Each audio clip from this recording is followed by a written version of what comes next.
quantificar se um fármaco é mais ou se ele é menos tóxico para o paciente. Então podemos quantificar utilizando alguns indicadores. Um dos indicadores mais utilizados é a dose letal 50 ou LD50, que é definida como a dose que mata 50% dos animais tratados dentro de um intervalo de tempo. Então nós podemos ver o gráfico aqui, onde mostra num dos eixos a resposta tóxica, a concentração em uma escala logarítmica. Então podemos ver que existe uma concentração aí de menos 6 molar, na qual 50% de todos os animais que foram testados com essa dose, eles morreram. Então essa concentração ela é chamada de dose letal 50, ou seja, uma concentração na qual 50% dos animais de laboratório eles não resistiram e morreram. Aqui nós temos alguns exemplos de fármacos com suas LD50 e eles podem ser classificados também de acordo com a toxicidade. Eles podem ser levemente tóxicos, são aqueles que a LD50 fica entre 5 e 15 gramas por quilo, ou seja, LD50 extremamente altas. É o caso, por exemplo, do etanol, que tem uma LD50 de 8.000 miligramas por quilo. Já os fármacos considerados moderadamente tóxicos, que apresentam LD50 entre 0,5 e 5 gramas por quilo, os exemplos que estão mostrados aqui nessa tabela é o cloreto de sódio e o paration. O cloreto de sódio tem um LD50 de 4.000 miligramas por quilo e o paration de 1.300 miligramas por quilo. Já os fármacos considerados muito tóxicos são aqueles que apresentam um LD50 entre 50 e 500 miligramas por quilo. É o caso da aspirina e também do paracetamol, que apresentam 300 miligramas por quilo de LD50. Existem ainda aqueles que são extremamente tóxicos, que a LD50 fica entre 5 e 50 miligramas por quilo. A telfilina apresenta 50 miligramas por quilo e a difenidramina 25 miligramas por quilo. Existem os fármacos considerados super tóxicos, são aqueles que apresentam LD50 inferior a 5 miligramas por quilo. É o caso do cianeto de potássio com 3, da digoxina com 0,2, da tetrodoxina com 0,01 e da toxina botulínica com os impressionantes 10 nanogramas por quilo. E quais parâmetros de toxicidade são usados para humanos? Então, isso é para animais. LD50 ninguém vai fazer teste de LD50 em humanos. Para humanos, quais são os parâmetros? Existem dois parâmetros. É o NOAEL, que é o No Observer Adverse Effect Level, que é a maior concentração que não apresenta resposta tóxica. Então, podemos observar aqui no gráfico a maior concentração na qual aquele medicamento não apresentou nenhuma resposta tóxica, nenhuma reação adversa. Existe também o LOAEL, que é Lowest Observer Adverse Effect Level, que é a menor concentração que já começa a produzir algum efeito tóxico. Então, a menor concentração que é observado uma resposta tóxica é o LOAEL. Então, esses dois parâmetros são parâmetros utilizados em humanos para avaliar se um fármaco é mais ou menos tóxico. Aqui nós podemos observar também um outro parâmetro utilizado em humanos, que é o índice terapêutico. O que é o índice terapêutico? É a razão entre a dose letal 50 e a dose efetiva 50, ou seja, ele vai quantificar a segurança relativa de um fármaco. Aqui nós podemos observar um gráfico mostrando duas retas. Uma reta é da dose efetiva, uma outra é da dose letal, obviamente com doses muito superiores, né? Uma curva da dose letal que apresenta concentrações muito superiores. Essa linha vermelha, ela mostra o momento em que 50% dos animais de laboratório eles morreram e 50% tiveram de fato o efeito farmacológico observado. Então a diferença entre a dose efetiva 50 e a dose letal 50 é o que se chama de índice terapêutico. Aqui nessa tabela nós podemos observar alguns fármacos e seus índices terapêuticos. De acordo com o índice terapêutico, fármacos podem ser classificados também. Podem ser classificados como ter baixo índice terapêutico, ou seja, são fármacos que são pouco seguros e são considerados fármacos com baixo índice terapêutico aqueles que apresentam um índice terapêutico inferior a 5. É o caso da amitriptilina, do clordiazepóxido, da metadona e da proquinamida. Também nessa tabela podemos observar aqueles que têm índice terapêutico intermediário entre 5 e 10. São os barbitúricos, o diazepam, digoxina e mipramina. E também os fármacos considerados terapêutico elevado, ou seja, são considerados relativamente seguros, onde a dose terapêutica ela é muito inferior à dose tóxica. É o caso do paracetamol, do propoxifeno, da nortriptilina e também do hidrato cloral. Qual a desvantagem de usar o índice terapêutico como medida da toxicidade? É que ele não considera a inclinação da curva dose-resposta. E nós podemos ver nessa imagem aqui exatamente o problema. São dois fármacos, um composto A e um composto B, que apresentam a mesma dose letal 50, mas que apresentam curvas com inclinações diferentes. Então, o fármaco em vermelho, composto A, quando nós observamos, por exemplo, na dose de 5 mg por quilo, ele apresenta um índice de mortalidade muito superior ao fármaco B. Já quando observamos a dose letal 50 de 10 mg por quilo, eles apresentam exatamente 50% de mortalidade para o composto A e para o composto B. Isso acontece em virtude da sua inclinação da reta ser diferente. Então, para isso foi criada a margem de segurança. E o que é a margem de segurança? É a razão entre a dose letal 1, ou seja, a dose capaz de matar 1% dos animais de laboratório, e a dose efetiva 99, que é capaz de produzir o efeito farmacológico, o efeito terapêutico em 99% dos animais de laboratório. Então, de acordo com esse gráfico, nós podemos observar o seguinte, que considerando o índice terapêutico, por exemplo, a dose efetiva 50 é 100 microgramas por grama e a dose letal 50 é aproximadamente 280, talvez, microgramas por grama. Então, a diferença de 100 para 280 é chamada de interapêutica. Já quando consideramos a margem de segurança, ela considera a dose efetiva para 99% dos animais de laboratório terem experiência do efeito farmacológico. Então, vamos considerar aqui aproximadamente 140 microgramas por grama, e a dose letal 1%, que é logo no comecinho da curva de letalidade, chega aproximadamente a 180 microgramas por grama. Então, o índice terapêutico é qualquer dose entre 100 e 280 microgramas por grama, o que é considerado seguro. Só que quando nós olhamos através de um parâmetro mais exigente, que é a margem de segurança, de fato a dose segura é entre 140 e 180 microgramas por grama aproximadamente, o que significa dizer que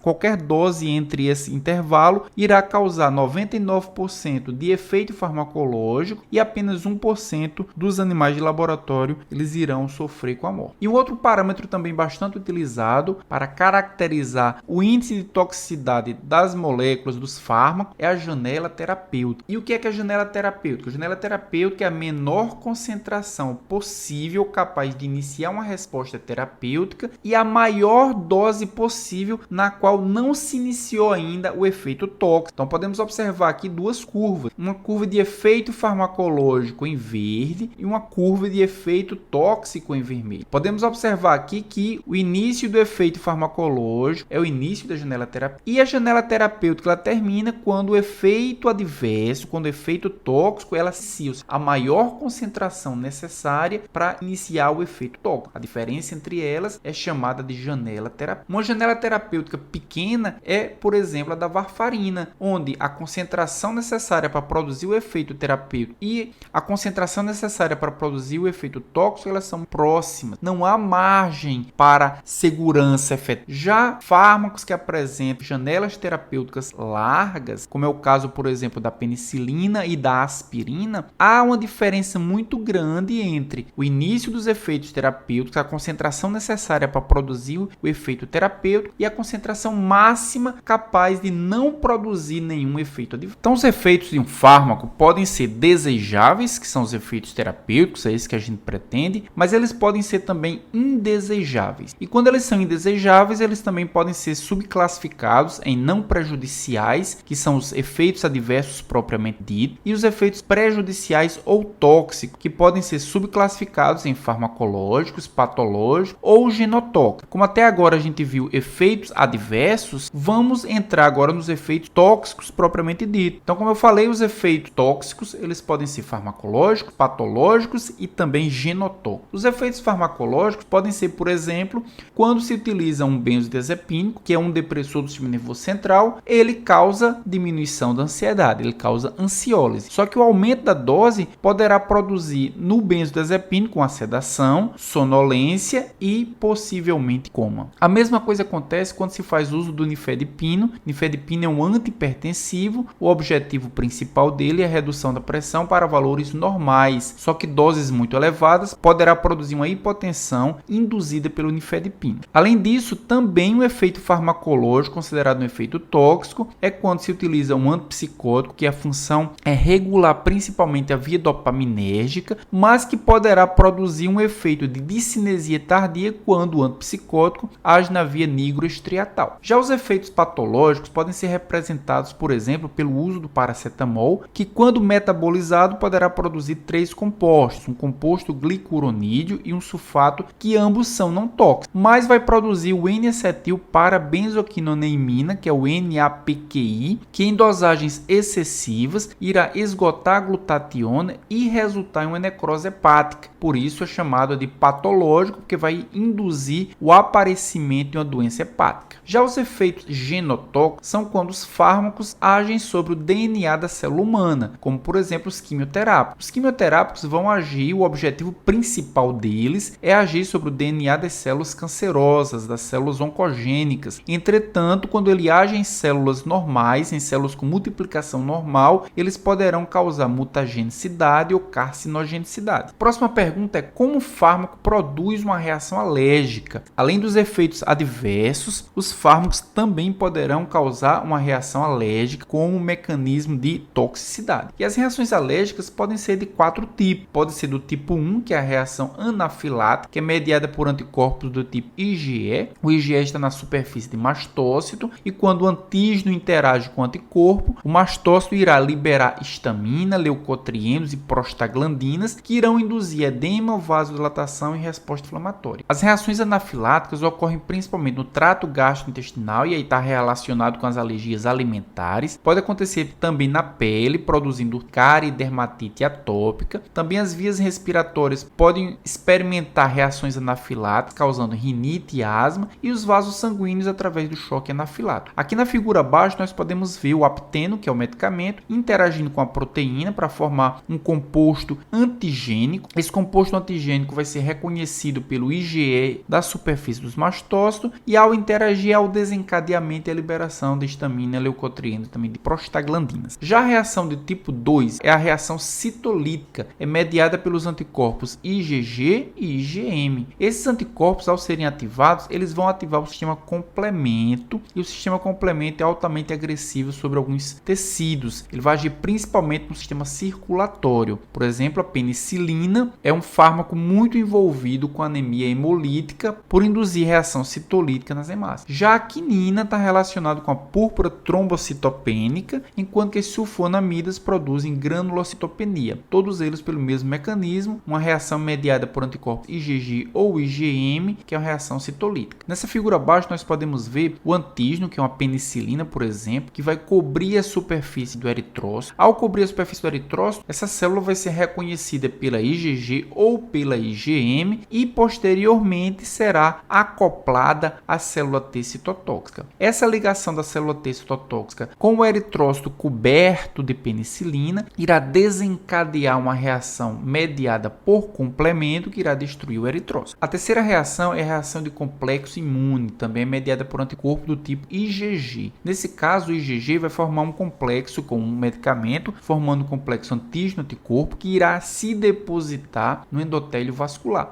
Então aqui nós também temos a formação de um complexo antígeno-anticorpo. A diferença do tipo 2 é porque esse complexo vai se depositar nos tecidos, enquanto que o complexo antígeno-anticorpo ele era formado no tipo 2, ele era formado nos componentes dissolvidos no plasma. O que é que essa reação pode causar? Pode causar erocutânea, pode causar artralgia e também pode causar linfadenopatia e febre. Também na figura abaixo nós podemos ver esse tipo de reação. O antígeno é um medicamento interagindo com o anticorpo, esse complexo ele precipita e se deposita nos tecidos, formando imunocomplexos, e esses imunocomplexos vão ser atacados por linfócitos e por macrófagos, que irão destruir não só o imunocomplexo, como também o próprio tecido. E a reação do tipo 4 é a única reação que não depende de anticorpo, é a reação de hipersensibilidade tardia, ela é mediada por linfócito T e por macrófago, caracteriza-se pela produção de linfocinas e também a fluxo de neutrófilos e macrófagos, e é responsável pela dermatite de contato. Então nós temos aí o apteno, que é o medicamento, interagindo com a proteína, formando o complexo proteína-apteno ou medicamento. Esse complexo vai ser fagocitado pelo macrófago e posteriormente apresentado às células T, que vai estar ativada, produzindo assim as linfocinas e consequentemente a dermatite de contato.